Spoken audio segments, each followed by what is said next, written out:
Като миналата година на последния драк 3 пъти повтори 9,7 време с абсолютно стоков двигател.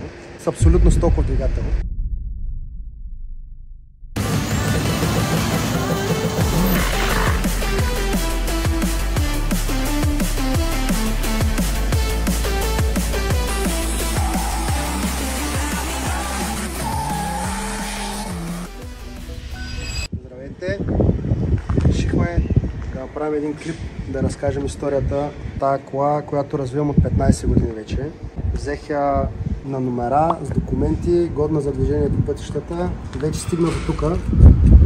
Още 23-та година има девятка на предно предаване и то на българска писта, което е доста добро постижение, смятам.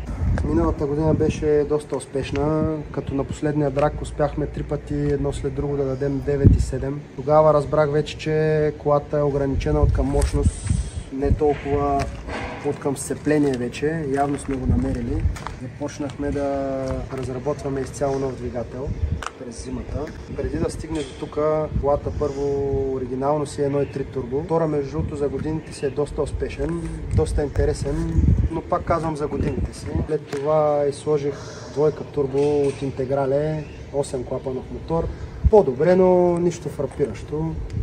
И след това преминахме на дизели. Пробвал съм общо взето всички италиански дизели. 8 клапана, 16, сега е 20 клапанов, 5 цилиндров 2.4. Като в момента този мотор от тази година реално, монтиран през зимата, е с ковани биели, които са с по 1 мм по-къси с цел да разреда горивната камера.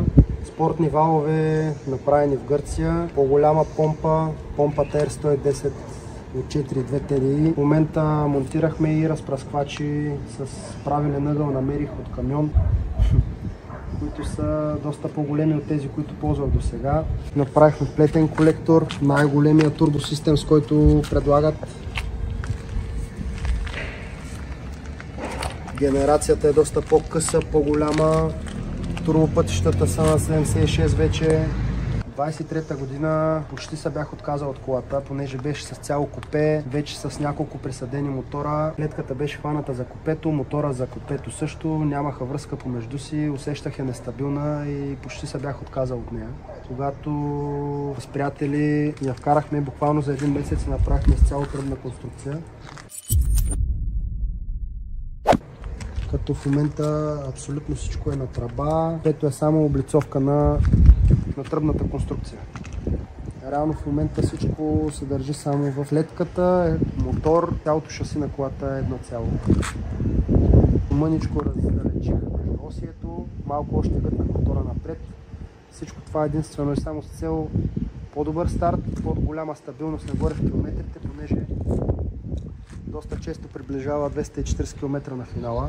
С тая лека задница е доста опасно.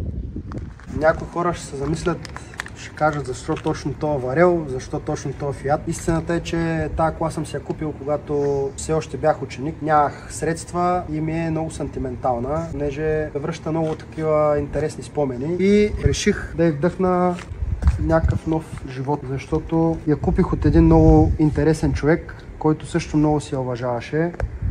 До ден днешен, между другото, държа връзка с него. Той много се радва докъде е стигнала. Така че проекти към днешно време е много, но решил съм тази кола така да продължа да я развивам. Следващото, което предстои преди следващия драк, мятам колата изцяло да я пребладисам, да й направя малко по-различна визията. За сега с двигателя съм почти приключил от към развитие. Смена седалка, колани. Ще наблегна малко на сигурността, защото тя е на първо място. Мисля да добавя едни задни спирачки, да може по-хубаво да се греят гумите, понеже сега това много ми куца. Просто колата, когато я вкарам в лепилото, не успява да ги загрее, направо избуксува и излиза от него, тръгва в коридора. Не можех преди да си позволя по няколко пъти да грея гумите, понеже нямах перка на радиатора. Сега всичко това съм го коригирал. Ще мога много хубаво да загрея гумите. Надявам, че това ще е основният плюс в цялото нещо. Защото тия коне, които съм добавил, ако не мога да ги сложа на пътя, просто няма никакъв смисъл от тях. Надяваме техниката да издържи, защото в такъв тип автомобили всичко е на ръба и абсолютно всичко може да се случи по всяко време. И все пак такава е играта.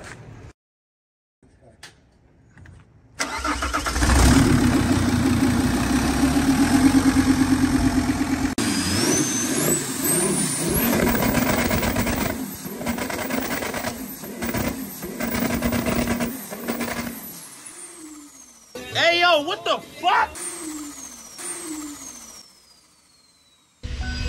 Имайте в предвид, че звука на живо няма нищо общо с този от видеото, защото прекалено силен и устройствата го намалят. Изживяването на живо е съвсем по-различно. Дизела си хвърля лисици по 1 метър.